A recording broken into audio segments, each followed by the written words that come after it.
High everyone, फेरि पनि स्वागत छ तपाईहरुलाई आजको यो नयाँ भिडियोमा। आज पनि मैले लिएर आएको छु इंग्लिश कन्भर्सेसनको पार्ट 2 जुन बिगिनरहरुको लागि एकदमै हेल्पफुल छ यो भिडियो, किनकि आज हामी त्यस्ता सेन्टेन्सहरु चाहिँ प्रयोग गर्छौं जुन हामी दैनिक रूपमा नै कसैलाई बोल्छौं अथवा तपाईलाई पनि कसैले भन्ने गर्छ, हैन? आज हामी यस्तै कन्भर्सेसनको बारेमा सिक्ने छौं। क्वेशन छ, क्वेशनलाई चाहिँ हामीले कसरी आन्सर दिने त त्यसको बारेमा आज हामी सिक्ने छौं। आउनुहोस् भिडियोलाई सुरुवात गरौं है त। Let's begin. तिमी के गर्छौ अथवा तपाई के गर्नुहुन्छ? यो भनेको चाहिँ तिमी के काम गर्छौ भन्न चाहिँ सोधिएको है त। इंग्लिशमा सोध्दाखेरि व्हाट डु यु डु? अर्को पनि तरिकाले सोध्न सकिन्छ, what do you do for a living? यदि तपाई इन्टरभ्यूहरुमा कोही जादै हुनुहुन्छ भने चाहिँ त्यसमा सोध्न सक्छ, व्हाट इज योर प्रोफेसन? हैन? What is your profession? यो पनि तिमी के काम गर्छौ भन्नलाई चाहिँ भनिएको है त। अब यसमा हामीले भन्न सक्छौं, म एक शिक्षक हो, आई एम अ टीचर। म एक शिक्षक हो, I am a teacher.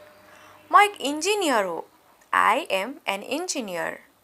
I am an engineer. अथवा म विद्यार्थी हो भन्नलाई आई एम अ स्टुडेन्ट।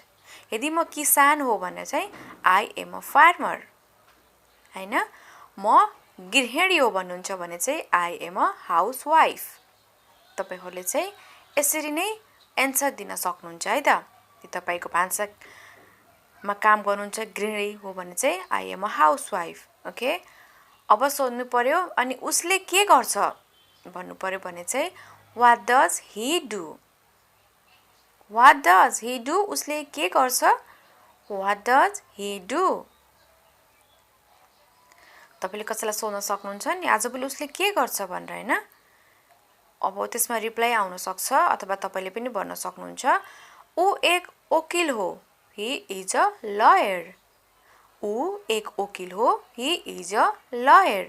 अथवा ऊ एक डाक्टर हो भन्नु पर्यो भने चाहिँ he is a doctor. He is a doctor. ऊ एक पाइलट हो भन्नु पर्यो भने he is a pilot. यदि ऊ सिंगर गायक हो भने चाहिँ he is a singer. यसरी नै तपाईहरुले एन्सर दिन सक्नुहुन्छ। यदि तपाईलाई कसैले सोध्यो भने वा तपाईले पनि कसैलाई सोध्न सक्नुहुन्छ है त। अब फेरि अर्को छ, उनले के गर्छिन्?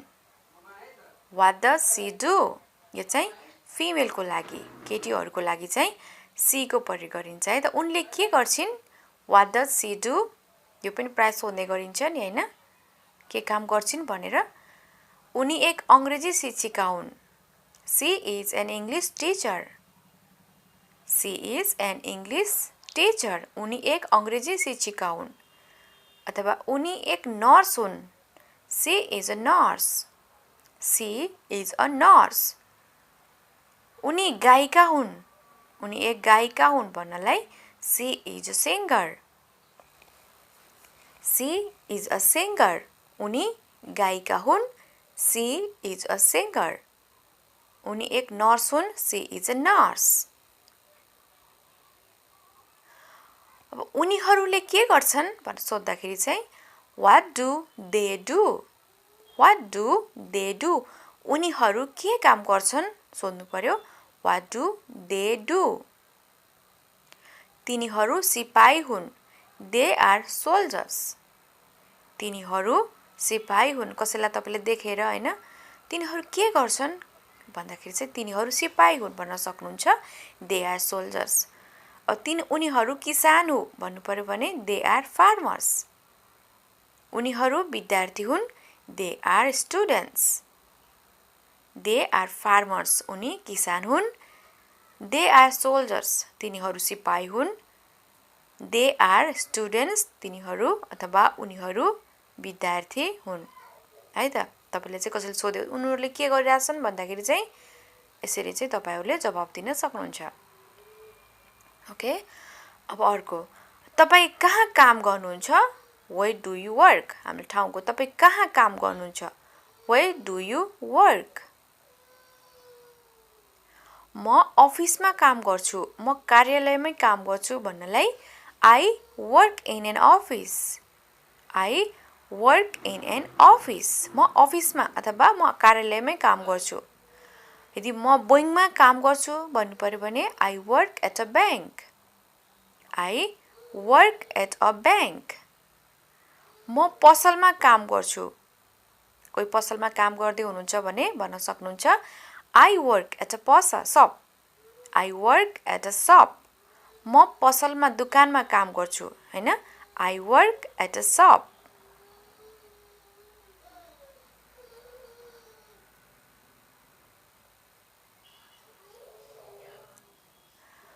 उनी कहाँ काम गर्छिन् भन्न सोध्नु पर्यो उनी चाहिँ कुन ठाउँ काम गर्छिन् त कहाँ काम गर्छिन् केमा काम गर्छिन् Where does she work?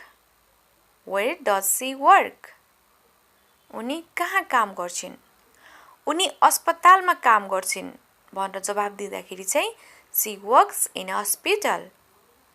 She works in a hospital. अथवा उनी स्टुडियोमा काम गर्छिन् भनेर भन्नु पर्यो भने She works in a studio.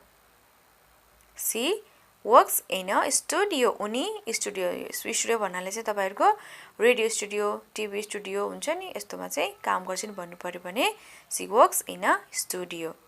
है त उनी एयरपोर्टमा काम गर्छिन् अथवा विमानस्थलमा काम गर्छिन् भन्दाखेरि चाहिँ She works at an airport. She works at an airport.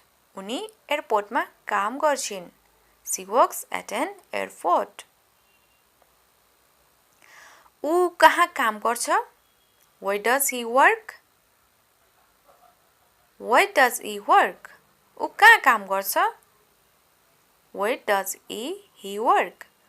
Where does he work? ऊ एक रेस्टुरेन्टमा काम गर्छ He works at a restaurant. ऊ एक रेस्टुरेन्टमा काम गर्छ भन्नु पर्यो भने चाहिँ He works at a restaurant. Okay? Next. ऊ एयरपोर्टमा काम गर्छ भन्दाखेरि चाहिँ के भन्ने He works at an airport. He works at an airport. ऊ एयरपोर्टमा काम गर्छ He works at an airport. ऊ एक स्कुलमा काम गर्छ स्कुल भन्नाले अब त्यहाँ एकाउन्टिङ सबै काम हुने भयो नि हैन स्कुलमा काम गर्छ He works at a school. ऊ स्कुलमा काम गर्छ भन्नु पर्यो भने चाहिँ के भन्ने He works at a school. He works at a school. तिनीहरू कहाँ काम गर्छन् Where do they work? Where do they work? तिनीहरू कहाँ काम गर्छन् Where do they work? उनीहरू कारखानामा काम गर्छन् They work at a factory. उनीहरू फ्याक्ट्रीमा काम गर्छन् They work at a factory. They work at a factory. उनीहरू क्लिनिकमा काम गर्छन् They work in a clinic. They work in a clinic. उनीहरू क्लिनिकमा काम गर्छन् They work in a clinic. उनीहरू प्रहरी चौकीमा काम गर्छन् भन्नु पर्यो They work in a police station.